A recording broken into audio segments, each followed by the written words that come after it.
it is very important for the Ukrainians to maintain that presence to deny the Russians from achieving their operational objective of seizing all of Donetsk province. And for those reasons, that defense there is very good. Now, yes, the Ukrainians they prefer to have the Russians impale themselves on the sharp end of the spear, which is that chain of interconnected cities. The Russians are actually trying to, I think, outmaneuver it and try to envelop them and reject the invitation to impale themselves in frontal assaults. So there's going to be some interesting maneuver warfare there, I think, to try to slowly creep behind Constantinople and creep behind the city. But if they do get involved in this attritional fight where they fight months and months and months to slog through an urban environment, that would be good for the Ukrainians because they had this trade-off where they will lose territory, will lose some operationally significant towns at the expense of destroying a significant amount of Russian combat power. Now, just to clarify again for those that are watching and listening, we talk about villages and towns, and we give them great names and all the rest of it. Are these critical because of the infrastructure that's in them and everything else, or are they just piles of rubble now? The vast majority of the villages and towns we talk about are piles of rubble. However, some of them are operationally significant. So Pokrovsk is operationally significant. There's a railroad and the infrastructure there that is important for sustainment of the troops.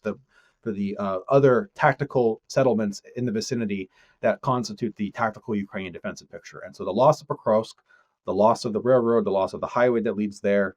I mean, it's already been interdicted, so it's been degraded greatly. But the loss of that logistical node will further degrade the Ukrainians' ability to defend it. And for that reason, Pokrovsk is operationally significant. We could talk about other towns and villages and that sort of thing, but I would argue that Barros is operationally significant. Other ones, villages in particular, tend to be tactically significant, not operational, which is why the Russians will pick up a number of these in any given week, but it doesn't decisively change the course of the war. Yeah, but I think it's important that people understand why certain towns are getting so much of a focus. One of the others, and latest ISW reports have talked about the intense fighting around Chasiv Yar, and Russian forces have reportedly secured a foothold in the eastern canal district of that area. From a tactical standpoint, is that significant? Do you think Ukraine's ability to hold the main defensive line of Seversky Donetsk, Donbass Canal itself, is critical? So, Chasiv Yar is, in my assessment, a tactically significant settlement. Tactically, it's been a great defensive position. The Russians have been trying to seize Chasiv Yar since 2023. And there are some airborne divisions there, like the 98th Russian 98th Airborne Division, which has been fighting there quite literally for, 2 years without a single rotation, and really been ground to the dust there. Chasiv Yar is, of course, important insofar as it protects the eastern flank of a very operationally significant conglomerate of large Ukrainian towns and cities. If you look on the map, there's a sort of half crescent in the northern part of Donetsk Oblast that the Ukrainians still hold. And these are large, we call them the fortress belt because it's this belt of half crescent cities that are called, Kramatorsk, Konstantinivka, Slavyansk, Drushkivka. They're all in this sort of half crescent shape. And the closest one to Chasiv Yar is Konstantinivka, and it's the first in a line of these large cities that are defensible, that will certainly be multi-month campaigns to seize any single one of them. I mean, each of these are basically like Bakhmut size plus, and we all remember what the Battle of Bakhmut looked like. The concern with Chasiv Yar is if the Russians manage to eventually seize it, then they're only about 5 kilometers or so from being able to then conduct frontal assaults into the eastern flank of Konstantinivka. In terms of Chasiv Yar, it's reduced to rubble. Tactically, it was a nice place to defend because the city or the village itself was bisected by a canal. The Russians have now made it across the canal, but they've been across the canal in a number of places before. And tactically, as a soldier, it was a nice thing to be able to use and leverage for the defense, and it served its purpose. But now the Ukrainians, of course, have had to fall back. But to keep a lot of combat power, and in particular some Russian airborne units, fixed there and deny them from advancing very far through a single town in the course of 2 years. I mean, that's been a pretty good defense and pretty good attrition. Yeah. Well, you mentioned Bakhmut, and we've talked Pokrovsk, and we've talked Chasiv Yar, and you've mentioned the crescent of towns that are there that are significantly important. But if we look at Bakhmut and we look at the cost that there's been for Pokrovsk as well, the Ukrainians are effectively tying the Russians up on what's their main effort for about 12 months. and at a loss of about 1,000 troops a day for that 12 months.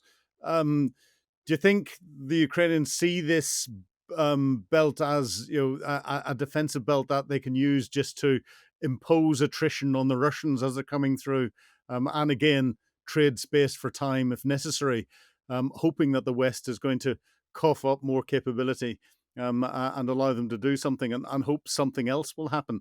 And do you think the Russians will be able to sustain these sorts of operations where it's taking them 12 months to get a pile of rubble that has got varying degrees of tactical or operational significance, and a lot of it is emotional significance once they've committed so many troops to it, and lost so many in dealing with it? So yeah, that's a great question. So it's very difficult for the Ukrainians to seize city and to wage offensive operations into urban environments.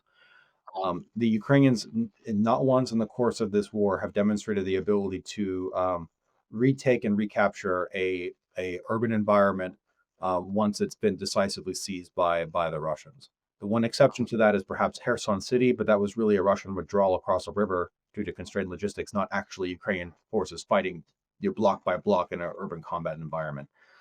For those reasons, the loss of the operationally significant belt of cities, that would be very difficult to reverse. I mean, if you think about the requirements for the Ukrainians to take that back at a future date, it would be very difficult. I'm not going to say it's impossible, but it would be very difficult. Therefore, it is very important for the Ukrainians to maintain that presence to deny the Russians from achieving their operational objective of seizing all of Donetsk province. And for those reasons, that defense there is very good. Now, yes, the Ukrainians they prefer to have the Russians impale themselves on the sharp end of the spear, which is that chain of interconnected cities.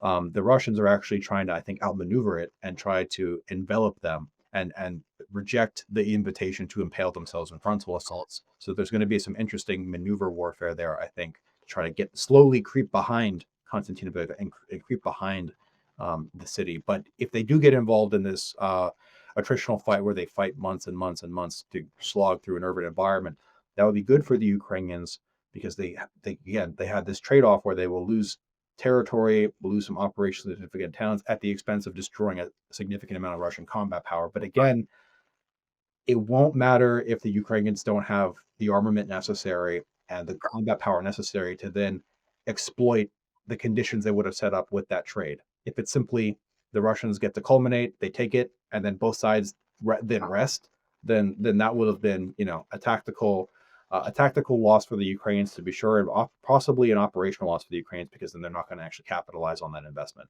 It always used to be a Russian tactic that you come across a well defended town, village, city, or whatever, and you bypass it. You just go round it, and then it becomes isolated. Why do you think we're not seeing the Russians doing that? Why do you think they're committing themselves as they have done with Bakhmut and Pokrovsk and potentially others? You mentioned the potential for them just to ignore it and go around, but we're not seeing them doing that, and that surprises me because it was their doctrine. Yeah. So tactically, they do attempt to do that at times, and actually, we do see them to try to do that in near Konstantinivka. But part of the reason why is it's very difficult because you actually do have to seize the towns in order to keep advancing at a certain point. Because otherwise, if you bypass too far and just bypass everything, then you run the risk of repeating the mistakes of the first forays of the invasion in early 2022, where you have Russian tank, companies and battalions just gunning it cross country, going 50 kilometers in a day, getting completely isolated, running out of gas in the middle of nowhere, and all that stuff. So that's a problem too. So you actually do have to have a balance between, all right, how much you're going to bypass and then how much you're going to seize so that your logistics and all of your combat support and service support stuff can also come and follow and support. The other issue is the drone picture.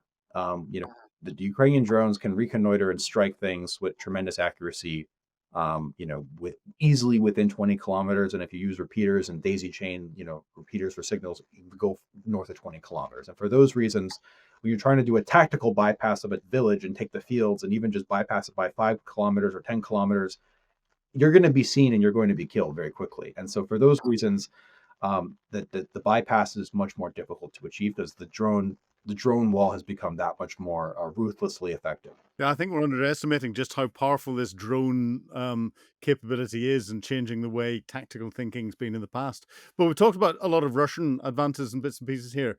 Again, ISW reports in the last sort of 48 hours have talked of successful Ukrainian counterattacks near Crimea and potentially reclaiming the village of Dobrova, if I pronounced that correctly.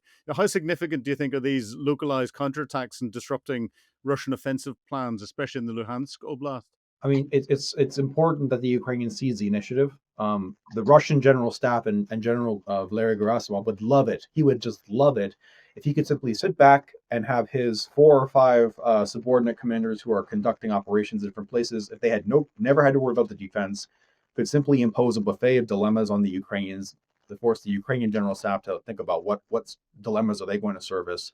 And so when the Ukrainians do seize the tactical initiative and attempt to build that up to operational level initiative, they get to reverse the script. And it is no longer the Russian general staff that get to pull the levers and decide what problems they're going to generate today. And now they actually now have to have a diversion from their plan. And now they have to think about, okay, how are we going to prioritize and rebalance our efforts? How are we going to think about the lines and all that goodness? And so these tactical counterattacks, while they might not make a whole lot of difference on the map, they're quite small, and I don't want to play them up and make it sound as if the Ukrainians are now suddenly winning at the operational or strategic level. They are important, and they must be sustained, because if we are to get to a acceptable end to this war, if we are to bring Vladimir Putin to the negotiating table, it does presuppose stopping the Russian advances and reversing some of them, because otherwise Putin will have no incentive whatsoever to not essentially stop a good thing. I mean, this war, this model of fighting is working for him.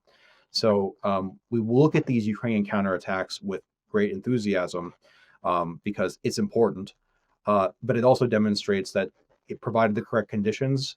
It is actually possible for the Ukrainians to make some ground and make some gains. And that's very important for policymakers now who are thinking about what weapons to send the Ukrainians, what equipment to give them, and ideally, how can we outfit them to continue making these attacks, but also inspire the troops so that Ukrainians volunteer and can be mobilized and be properly and effectively equipped. So, George, having given a bit of positivity about the Ukrainians and what they're doing and reacting to the Russians, I think that's probably a good time to stop, because there's so much more that we're going to be exploring, I think, for the next couple of years, because I don't think this is going to end anytime soon. George, thank you very much indeed for talking to me on Frontline today. Thanks for having me, Philip. Always a pleasure, and I agree. We'll be in this for the long haul. You've been watching Frontline with me, Philip Ingram. If you'd like access to exclusive content, please subscribe to Times Radio membership and watch us on YouTube. But you can now get us as a podcast wherever you get your podcasts from. And don't forget, you can also listen to Times Radio for the latest updates on global affairs and read about them at thetimes.com. Thank you.